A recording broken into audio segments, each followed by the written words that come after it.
Hi all, welcome to another Kingscrusher radio show. So streaming on playchess.com server and also to YouTube.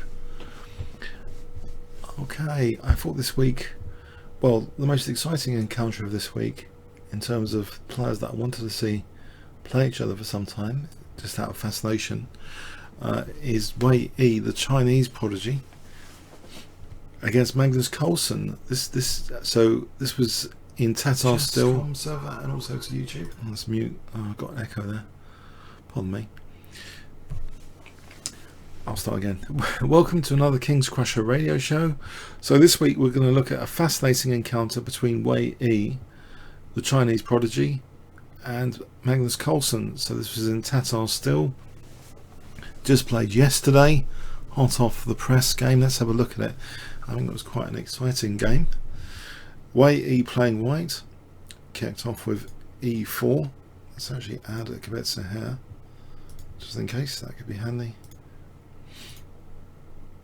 We have e5 for Magnus, knight f3, knight c6, going to standard Roy Lopez, and knight f6, white castles, bishop e7, pretty standard Roy Lopez so far, rookie one. b5, bishop e3, black castled, and quite often players play an anti-martial move at this point, at move 8. And you might wonder why. Well, the martial gambit is quite a good gambit actually. A lot of super grandmasters use it. For example, Michael Adams often ends in a draw. It's not so risky as gambits go, the martial gambit.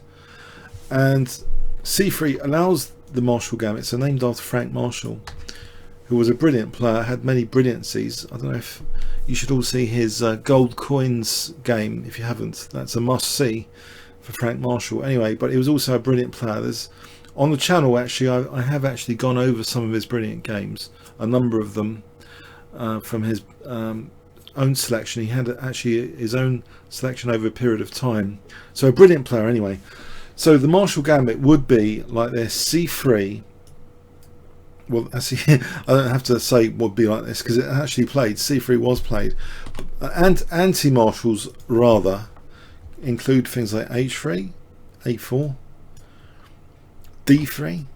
But yeah, Wei Yi goes for it with c3 into this Martial Gambit, and now we have d5. So black is sacrificing a pawn here by this quick d5 central thrust.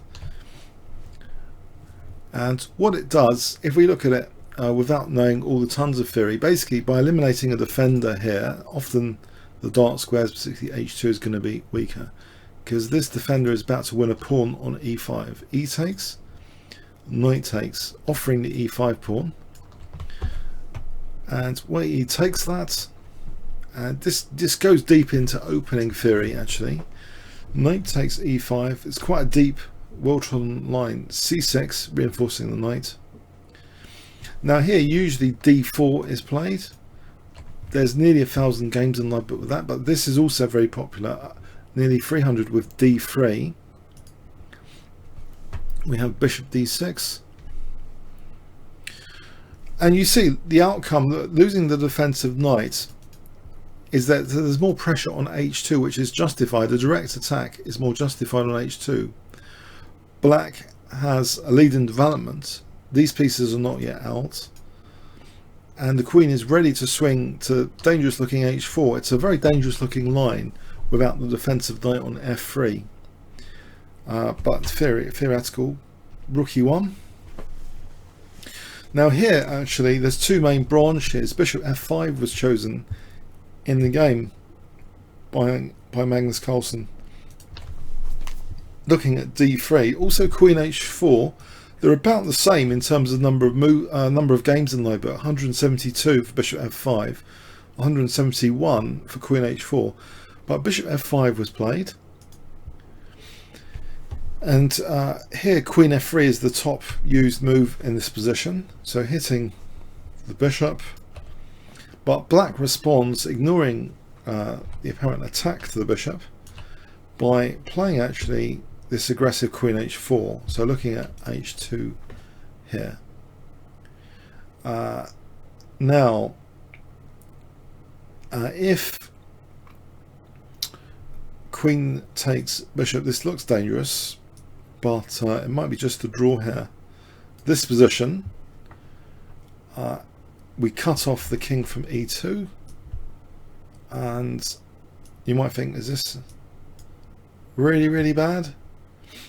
Actually, white appears to have here, according to Fritz, a draw in this position. Drawing line, nearly drawing line, bishop e3, but then it changes its mind. Oh dear. No, it's probably all losing here, this position, because the threat here is queen h1 checkmate. It originally indicated bishop e3, but it's changed its mind. Let's have a look. Check.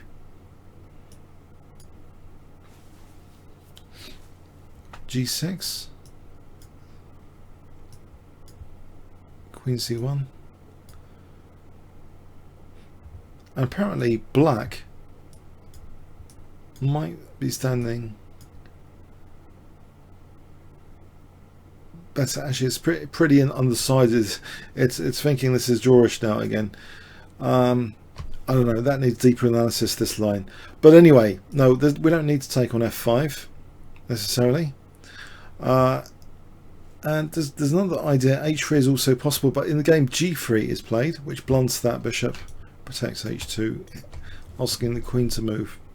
The queen here goes to h3, protecting the bishop now. So it looks like a typical Marshall Gambit position.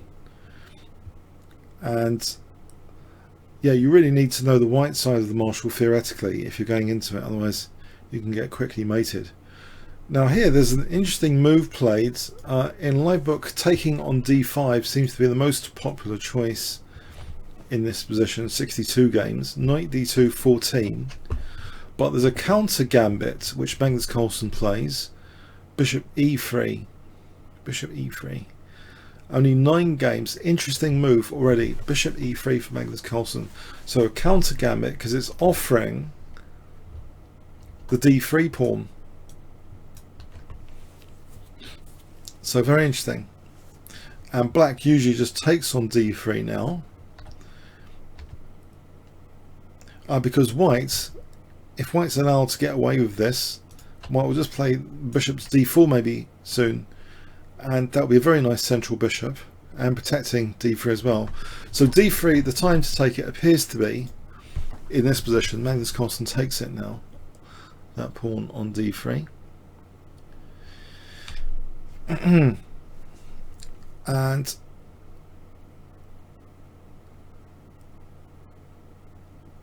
sorry, just to clarify, Wei Yi is playing white. For some reason, when looking at this game, I kept thinking Magnus Carlsen's playing white. No. Magnus Carlsen's the one playing the Marshall Gambit, so dynamic aggressive. It's like they've switched character roles, because you would have thought from all the brilliant Wei Yi games that he's the brilliant, dynamic, aggressive, gambity sort of player. But, okay, he's counter-gambited here. Wei Yi's counter-gambited the Marshall Gambit with this move. Let's have a look at alternatives just from a theoretical point of view, since we're here. That appears to be one of the top moves anyway from an engine point of view. It takes. Let's have a look at this position. I think it starts to get really dangerous, doesn't it? It looks really scary. And I wouldn't like to play this position with white necessarily myself. It looks as though black's got loads of pressure. But this sort of continuation might be quite popular. It is quite popular. Bishop takes d5 instead, and the book goes like this as well. Queen g. The book goes like what we've just seen. Actually, that's book stuff as well. So it's thought to be a small advantage for white this position. Okay, but anyway, we see this bishop e3. So a surprise move. Bishop takes d3. And now knight d2. And maybe white is going to be taking on d5. Black seems to be wanting to either exchange queens or guard d5, or both. Anyway, the queens didn't come off here. Bishop d4, inviting black to take on f3. Black doesn't want to do that. That would reinforce, if black took on f3, I think it really just helps white reinforce that e5 square. Black instead played rook a to e8. If queen takes f3, this might actually change the position significantly. This lead to get to e5 here. It means white can actually do moves like this now, contesting the dark squares. That looks okay. So anyway, yeah, keeping the tension. We see rook a e8, so quite a tense position. But it's become symmetrical. If you look at the pawns are symmetrical here, and we're equal on pawns.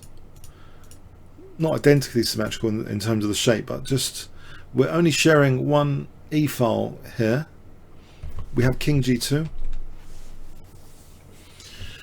Yeah, and now Magnus Carlsen did take the queens off here. Queen takes, knight takes, and we have rook e6. Now if white takes, then the king seems to be in the wrong place, because this will be check, and that probably helps black now. e5, black could even fully, well, at least fully equalize. It looks like a good position for black. So no, don't want to take that rook on e6. Rook ac1 was played here, but an interesting move to consider is also c4. That's a forcing move. But after b takes, bishop takes, this might be an improvement. This might be a technical improvement to be investigated. On knight b4, then c takes, looking at the rook. This is really complicated stuff.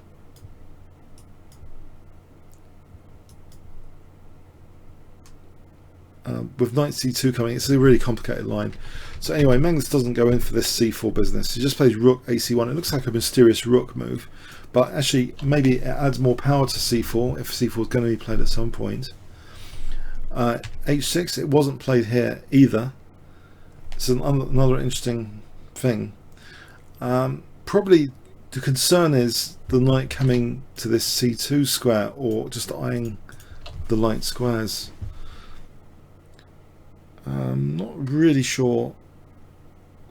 It seems like a logical follow-up to play c4 here, but maybe white is preparing it a bit more, getting his king a little bit safer with this retreat back into the pigeonhole, king g2. But we see a very aggressive move now, rook g6. So introducing knight f4 check, because this pins a pawn.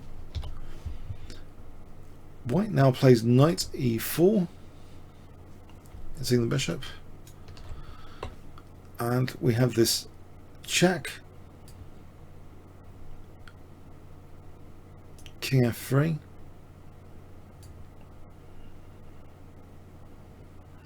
so two pieces are attacked. Black takes on e4, Magnus takes on e4, rook takes, knight d3, the knight's invaded to d3 here. And it would be embarrassing to play rook c2 here, because of I would have thought it's embarrassing, but maybe actually it's a move. It might be a move to play rook c2 to defend the pawn simply. Actually, I thought there was some evil trap, but no. Rook c2 appears to be a plausible move, or rook b1. But Wei Yi's move is actually rook d1. It seems much more dynamic. So trying to offer this b2 pawn to try and maybe get a tempo like this and use that tempo either for controlling the file, well, mainly for controlling the file, I would say. And actually Magnus Carlsen took the pawn, so he's actually now a pawn up. So he played the Marshall Gambit, is a pawn up. We have rook d2. Probably black doesn't want his pawn structure shattered. Magnus just protected the knight. If his knight goes anywhere, I would say just the shattering of the pawn structure isn't too good here. This is good for white. This position, these pawns are all weak. This one's immediately attacked actually. That doesn't look too good for black. And the same probably goes for this. We don't want the shattered pawn structure. Well, we'll just take here. And again, moving the bishop here or even here now, and we're threatening. Well, these pawns are all ready to be attacked from different directions. So that's probably no good for black either. So probably this is like one of the best moves, bishop a3. So nicking a pawn, holding on to it, the knight, without compromising pawn structure. So what compensation has white got here? The knight's kind of stranded in a way. We see actually bishop b6. So that reinforces and emphasizes white's control of the d file. The bishop itself could be a tactical target to c5 though. We see instead, now we see not c5 wasn't played, we see actually rook d6 contesting the d file.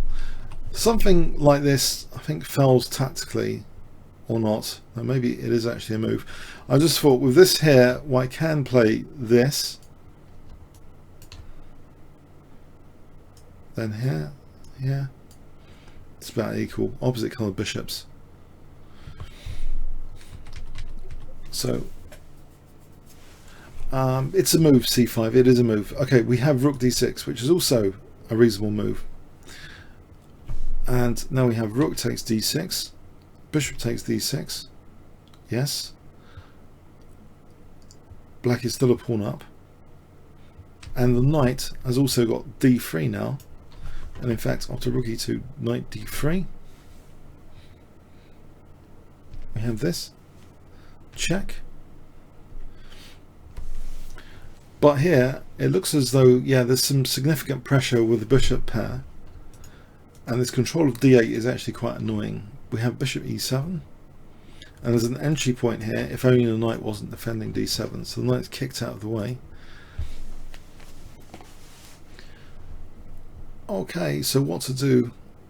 Well, it seems actually there's really only one thing to do here. It seems as though white would be getting a big advantage on knight g6 with rook d7. This is a lot of pressure. There's f5 threatened immediately to win the bishop. If, for example, this, then rook c7. And yeah, the bishop pair looks really good. The knight looks really restricted. It's got no scope. So yeah, Magnus actually does compromise. In this particular position, Magnus does compromise his pawn structure to get rid of white's bishop pair, to relieve some of the pressure. So we have bishop takes c4, takes, still this infiltration. It's not the end of the world here though, because bishop f6 hits c3. Rook c7, pawns are disappearing, bishop takes c3, rook takes c6.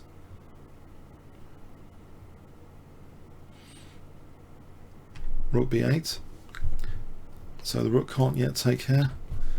We see a4 trying to reinforce the bishop potentially with a5, so we can just take here. So where you can take here. Is it easy to stop this a5? If black played a5, I think white gets the king into the game, king f3.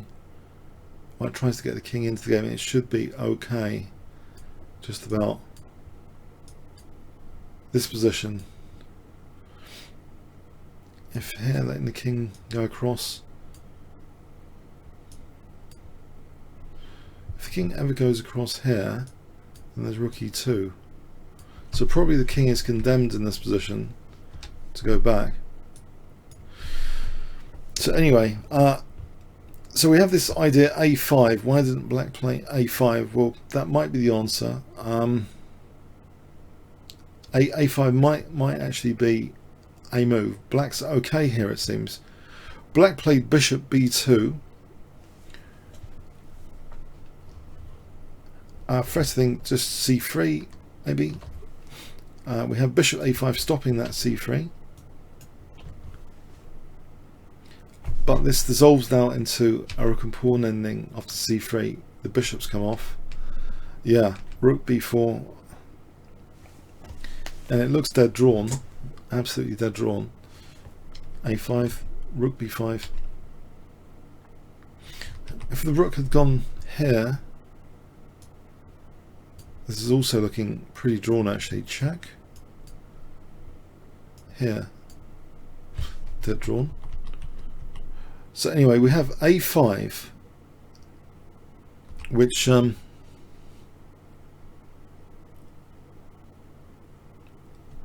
okay, so a5, rook b5, rook a3, check.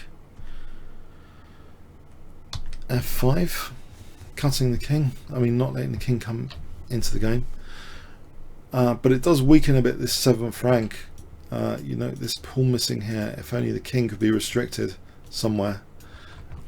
We have rook c3, which aims to restrict, it seems, black's king. Rook b5, but the rook goes back. But now g5. Now, once the 7th rank has been cleared of pawns, this is a very serious idea now, to sack the pawn just to restrict the king. And that's kind of played soon. King g2, king g7, okay, but the king could be cut off the 6th rank. But first the pawns are fixed. h4. Black doesn't want to give white. I don't think it matters. This position doesn't matter. The pawns become fixed. And white could just... Perhaps Wei Yi's concerned about Magnus bringing up his king. He did like win in the last World Championship match in some rook and pawn ending, which was torture for Anna. Maybe this is a concern. So we see a dynamic move being played now, just sacking the a pawn to sort of restrict the king from coming up the board. So if the king comes up the board here, we've got the check, and then we win the a pawn, which can only be good for white. There isn't enough compensation for black here. This position for black, which should be equal again. But anyway, yeah, sacking the pawn, but the king is cut off now, and we're going to reach a technically drawn position because the rook goes behind the pawn, so it's simultaneously going behind the pawn and cutting the king. So the king's got no scope. If the king ventures over here, I believe this h pawn counterbalances the king going too far. We have a4, and the king waits here. King, as if it's going to go on a journey, it's not, because it's held down by this pawn, I believe, but we'll check this. Check. King h2, check. Goes there, but it's not going any further.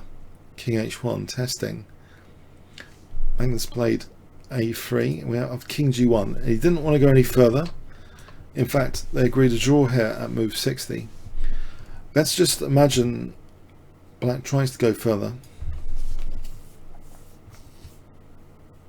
I think here maybe we play h5 here.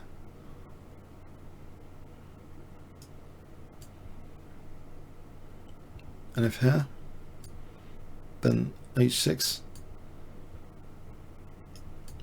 It looks pretty drawish. If we go too far, then this pawn's really, it's perpetual check time. The king's not going anywhere, I think, because rook h2. Well, it's still drawish, even this position. But yeah, I think it's drawn with best play. I assume it's drawn with best play anyway. But anyway, the king doesn't need to give black the black rook h2 here. The king just goes back here. Then how does black actually make progress? No, he's stuck. Black's stuck. Has to do the checks. So yeah, the pawn, as I mentioned, I think stops the black king improving. This passed pawn sort of at move 60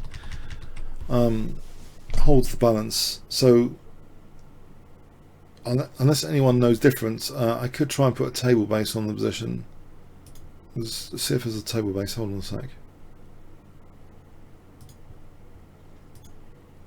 No, I haven't done that before. I should really sort of work that out for future endings. But I think it's a theoretical draw. Does anyone disagree?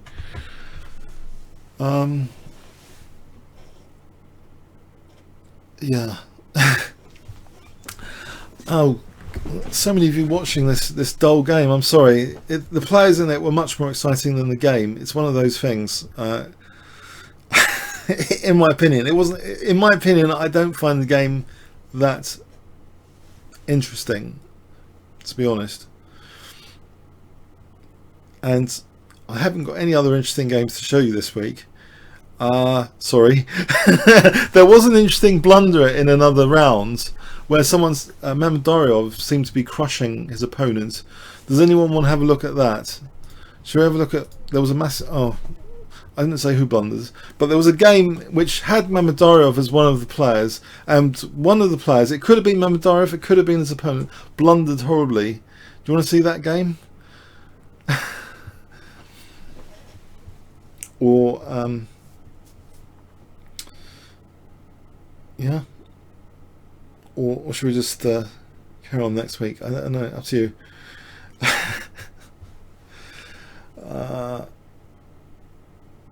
I could throw in a bonus game that I had prepared for the channel, which I have looked at before, but it's nothing to do with Tata Steel. There's a game of there's Metanov. I've got a game of this Metanov, but it's got nothing to do with Tata Steel. I could find it. I have had a look at it before. It was in storage, ready for YouTube in my brain. Okay, I'll find that. Hold on.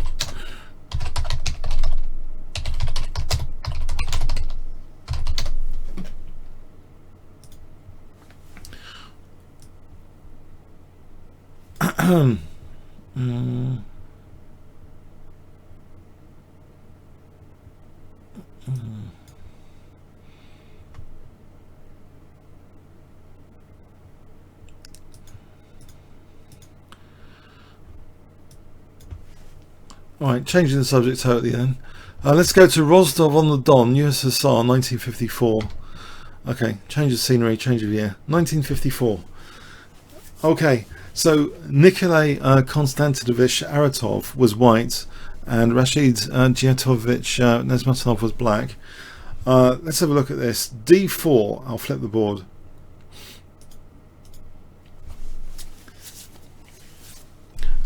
So we have knight f6, c4, we have an old Indian with d6, knight c3, knight bd7, knight f3, c5,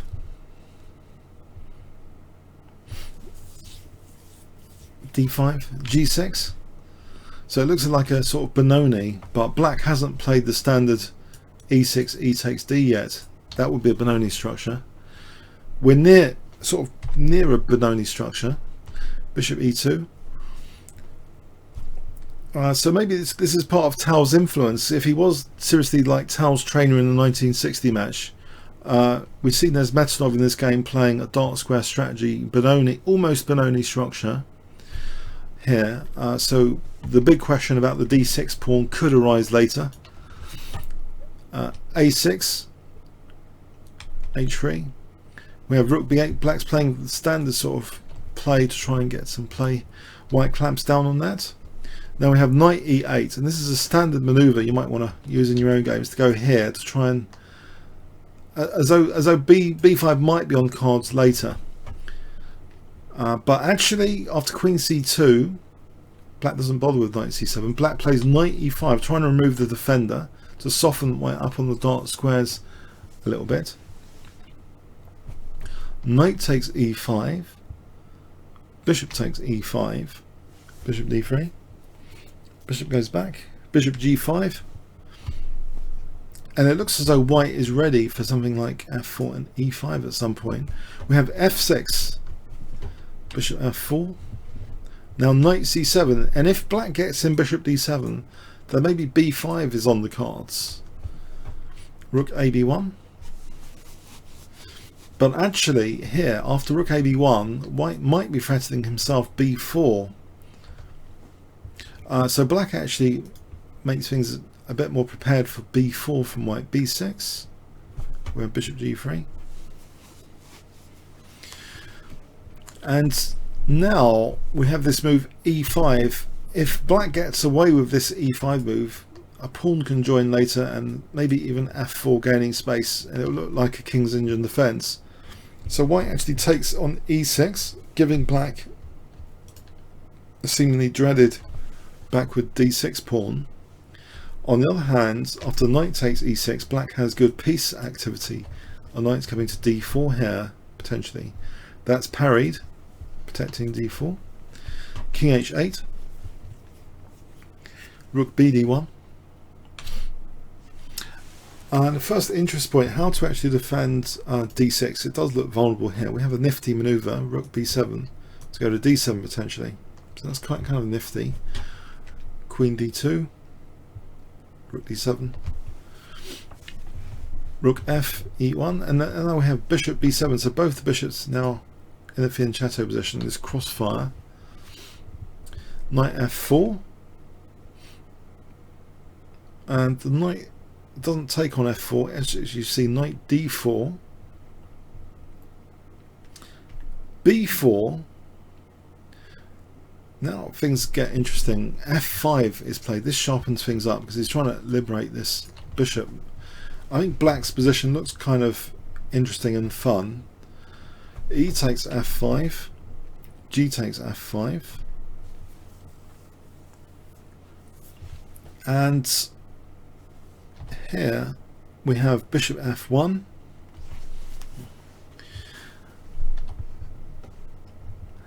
and okay, after bishop f1, knight e6 might be a positional idea to try and get rid of this knight.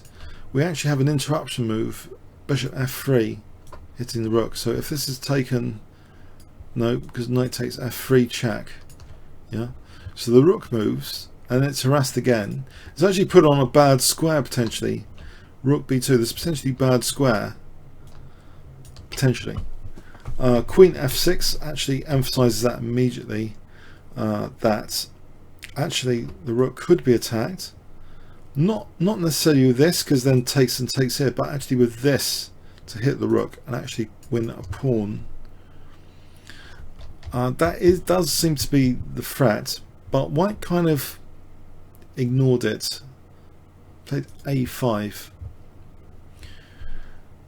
Okay, and knight c6 hitting the rook. The rook goes to b3. C takes b4. A takes. We have a5. So actually black has potentially got two interesting connected passed pawns. But knight d5, queen d4. It seems as though black's got a really aggressive position, but actually it's not entirely convincing. Queen g5.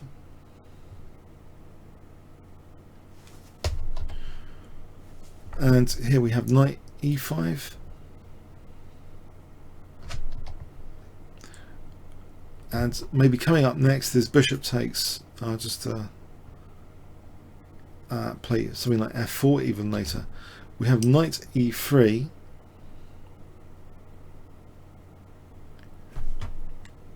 Queen takes b6.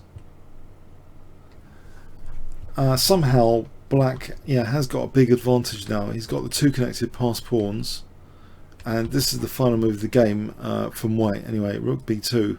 The rook is also in a bad way. Now knight f7 hits the queen and the rook. And actually that was the end of that game. Someone listed this game as one of the Smetano's best games. I'm actually not entirely sure.